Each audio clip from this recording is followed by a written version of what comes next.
Microsoft wants you to understand external identities in Azure, including B2B and B2C. Let's take a look. When you authenticate in Azure, one of the options is going to be an external identity, an outside authentication request. This could be for individuals, devices, or services that exist outside of your organization's internal Microsoft Entra ID tenant.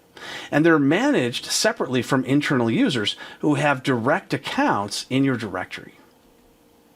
Azure business-to-business collaboration is going to enable secure collaboration and resource sharing between your organization and those external identities. That could include partners, vendors, or suppliers.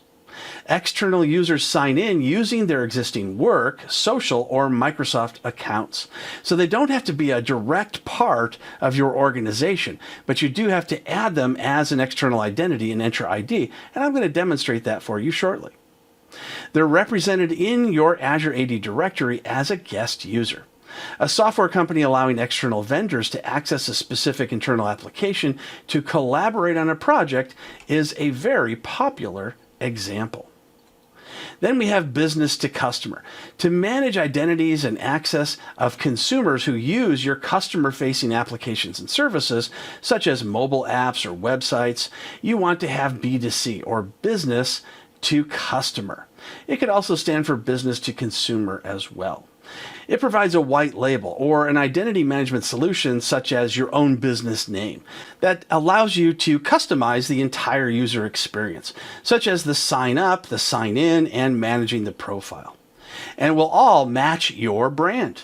Consumers can use various social identities like Facebook, Google, or local accounts in using their existing email accounts to access the application that you sign up for in Microsoft Azure.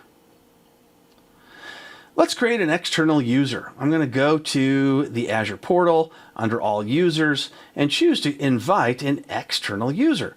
So that way they get associated with your Azure resource. Now I need to add in the email. I've entered in the email as well as a display name. And that email does not need to currently be associated with any Microsoft account. It could be their own personal or business email. Now, under the invitation message, you want to make sure you check the box and put in the message. Next, you can put in the message followed by a carbon copy recipient if you'd like, and then you've got the invite redirect URL. So what's going to happen is there's going to be this URL that's going to show up in their email. When they click it, it's going to redirect them to your white label website where you've got the applications that are being hosted in Azure. I'll click on Properties, and here you can fill in additional information about this guest. You can also change the user type from guest to member if you'd like. I'm going to click Assignments. I can choose to add them to a group or a role, but if they're external users, they're probably not going to be added to any of those. And when I'm done, I can go ahead and click Invite. That will go ahead and send that email off to that user, and then they can click on that link and start using the resources that you have provided.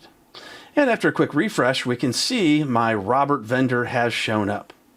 External authentication requests are important to businesses who bring in contractors and clients to have access to some of an organization's Azure resources.